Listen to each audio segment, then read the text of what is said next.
आज देशातील महाराष्ट्रातील प्रत्येक माणूस महागाईने त्रस्त झालेला आहे। आज पेट्रोल डिझेलचे भाव जे गगनाला भिडलेले आहेत, कारण की 35% व्याज जर गरीब कष्टकरी समाजावरती लावला जाईल तर त्याच्यामुळे त्याचे तो जो हवालदिल झालेला आहे, अन्नधान्याचा भाव वाढलेला आहे।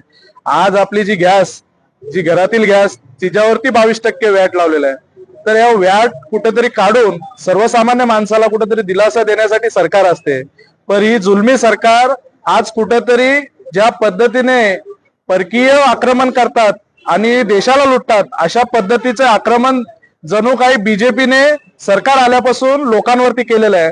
तर आमची मागणी आहे की तुम्ही हा व्याट कमी करून, जर तुम्ही देशाची सरकार म्हणून काम करत असतील आणि देशाच्या नागरिकांना दिलासा द्यायचा असेल तर 5% व्याट करा, जेणेकरून सर्व अन्नधान्याच्या किमती आणि आपल्याला दैनंदिन वापरात येणारं इंधन याचा दर कुठेतरी कमी होईल।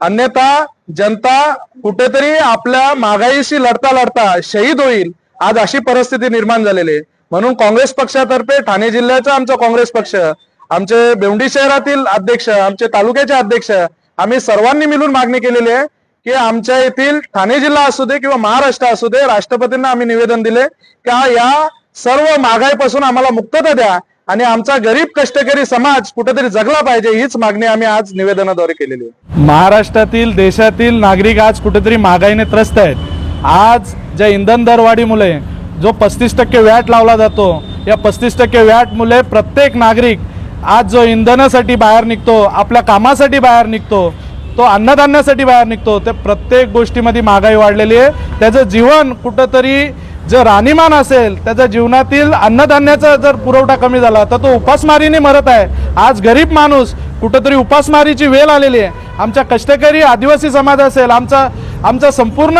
देशातील गरीब समाज असेल, तो कुठंतरी वेठीस धरलेला आहे। आणि अशा पद्धतीने जर जुलमी सरकार जर ज्या पद्धतीने परकीय आक्रमण करत होते आणि आपल्या देशाला लुटून कुठेतरी नेत होते, अशा पद्धतीने भाजपने कुठेतरी आखणी केलेली आहे ना, देशातील नागरिकांना लुटण्याचा कट कारस्थान आखलेलं आहे। तर भाजप सरकारला माझं म्हणणं आहे, जर तुम्ही जर या देशातील नागरिकांना जर समाधानाचं आयुष्य जगून देणार असतील, त्यांना आत्महत्यापासून प्रवृत्त करणार असतील, तर तुम्ही कुठेतरी इंधन दरवाढ थांबवली पाहिजे, अन्नधान्य स्वस्त केलं पाहिजे आणि जो व्याट आपण 35% लावलेला आहे तो 5% केला पाहिजे, जेणेकरून जो गरीब कष्टकरी जो जीवन आज कुठेतरी आपल्या जीवनासाठी झगडत आहे तो झगडणार नाही, त्याचं आयुष्य सुखकर होईल। जेणेकरून आपण जेव्हा बोलत असतो का मुघलाई कुठेतरी लागली होती का, तर आज बीजेपी शासन म्हणजेच मुघलाई असं कुठेतरी रूप आज आपल्याला दिसत आहे।